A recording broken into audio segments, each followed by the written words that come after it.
Racikan Berita 1. Assalamualaikum warahmatullahi wabarakatuh. Waalaikumsalam. UI Watch Plus hari ini hadir kembali di tengah-tengah kita. Hari ini kita kedatangan tamu-tamu yang istimewa.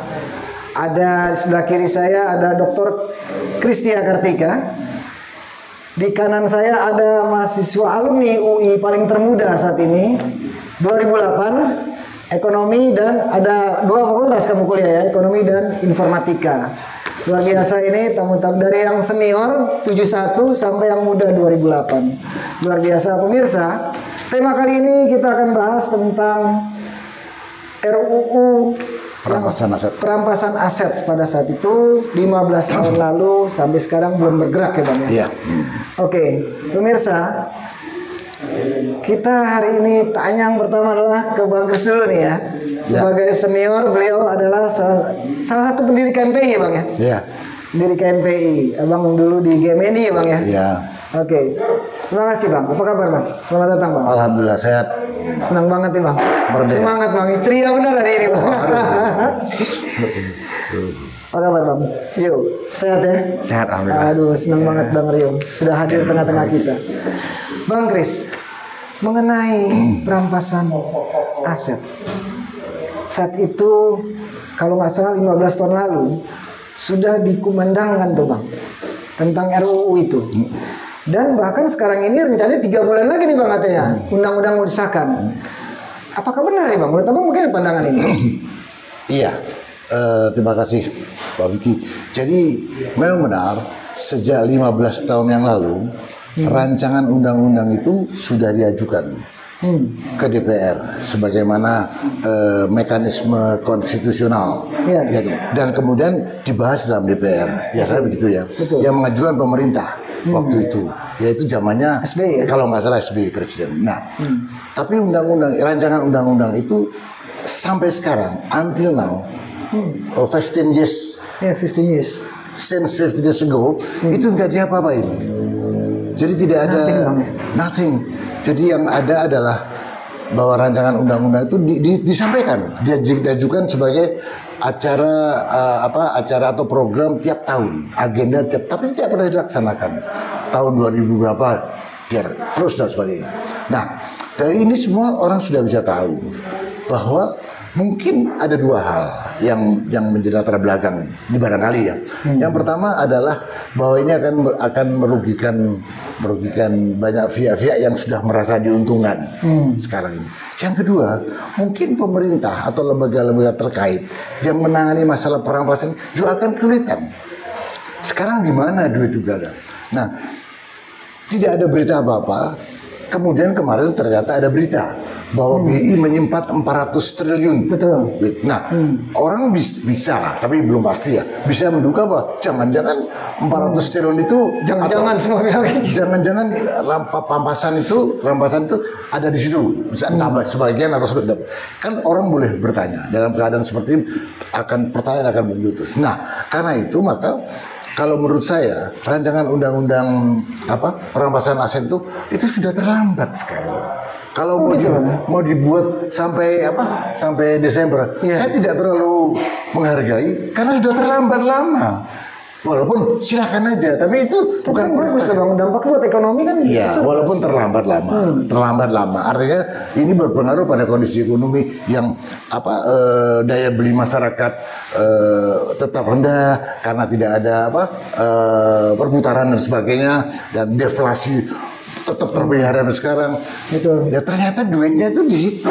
Kita banyak yang baru tahu loh bahwa ternyata di BI itu selama ini disimpan duit 400 triliun. Ya sekarang 200 katanya sudah diturunkan. Nah, jadi mungkin bisa lebih kali. Total misalkan diambil semua ya. Karena tidak ada cara semua. Tidak ada cara. Sorry, saya ini kan kebetulan aja banyak teman-teman yang di DPR RI. Teman-teman main, saya tanyakan banyak yang nggak tahu. Teman-teman DPR RI banyak yang nggak tahu. Anggota DPR banyak yang nggak tahu nih. Jadi, iya ya, iya tapi ya itu secara umum. Tapi detailnya nggak tahu. Ya nggak tahu apa mungkin hanya dia yang saya tanya yang nggak tahu. Atau pernah nggak tahu Bang?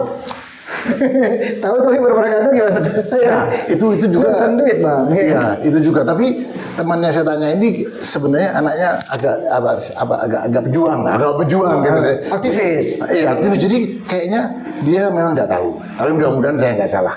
Nah, jadi ketidakterbukaan manajemen fiskal itu intinya rakyat tertipu dan elemen-elemen lainnya juga tertipu. Ini di mana? Kalau saya berpikir ya, ini semua selama ini semua perjalanan soal fiskal itu kan ada yang paling tinggi di presiden. Ya, betul. Menteri Keuangan juga keliru, tapi Menteri Keuangan tidak mungkin berani lawan presiden. Nah, semua atas perintah instruksi presiden. Nah, presiden itu selama itu siapa dan kemana? Hampir semua tahu bahwa duit-duit itu semua digunakan untuk investasi yang macam-macam lah, proyek-proyek besar yang kerjasama dengan luar negeri bisa atau tidak. Lalu ada keluarga atau timnya yang masuk di situ. Kita nggak tahu.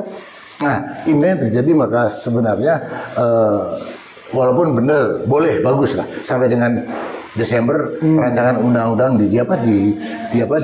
disahkan. Tapi walaupun terlambat. Nah, satu hal lagi, saya berharap kita dari UI ini harus mendesak untuk masyarakat dan aktivis-aktivis kelompok-kelompok independen ikut mendampingi. Jadi jangan diserahkan aja pada komisi tertentu di DPR. Khususnya kita dampingi. Ya UIOTS khususnya kita dampingi dengan berbagai cara ya, langsung ketemu, langsung diskusi dengan aksentuasi bahwa kita tidak melanggar konstitusi, tapi kita mengawasi. Selama ini yang mengawasi kan harusnya DPR yang mengawasi pemerintah. Sekarang ya rakyat yang harus mengawasi DPR. Bagaimana wakil gua kalau udah jalan? Harus begitu. Ini usulan saya ya kan. Nah, saya yakin komandan UI Watch juga setuju lah. Iya, sudah masih ada di sini. Setuju lah. Ya, oke. Kira-kira begitu. Oke. Mau ada tambahan? Silakan, Bang Rio. Memang hari paling ini termuda UI ini. Ya, memang kita hari ini melihat bagaimana wakil DPR itu justru tidak mewakili aspirasi masyarakat, gitu kan ya. Nah, mungkin kita bisa jelasin ke masyarakat apa sih sebenarnya dampak positif apabila undang-undang itu disahkan. Kira-kira apa dampak positifnya nanti? Pertama gimana dampaknya? Iya, dampak positif. Karena kan ekonomi juga kan sekarang terpuruk bang. Pertumbuhan ekonomi jauh sekali bang. Jauh. Iya kan? Daya beli masyarakat turun. Jauh bang. Turun sekali. Indeks harga saham gabungan juga turun bro. Nah jadi mungkin dengan cara ada perampasan aset ini bang, itu juga akan pertumbuhan ekonomi otomatis akan naik bang. Ya, inflasi juga bisa terkendali.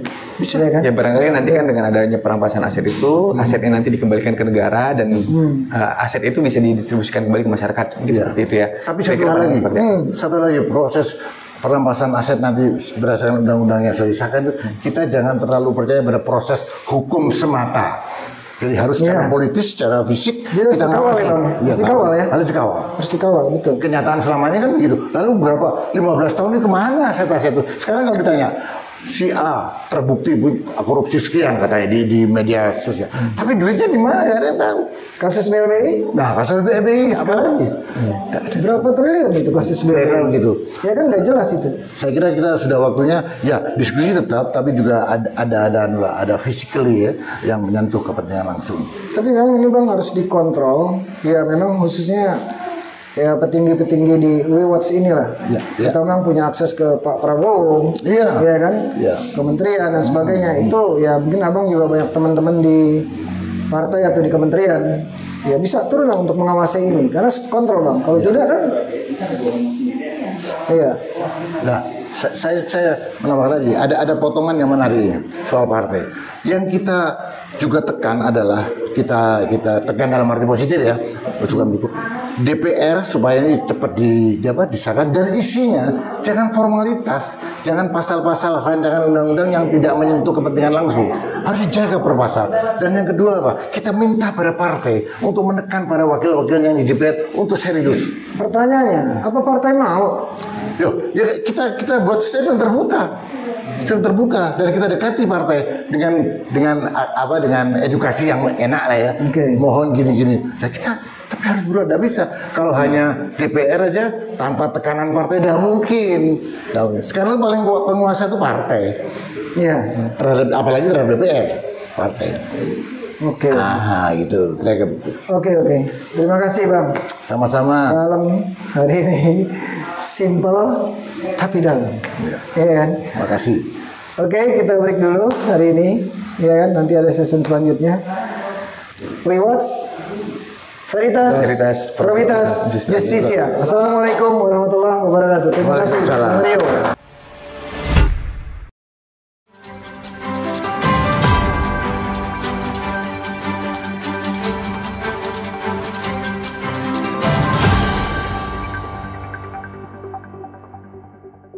Racikan Berita 1.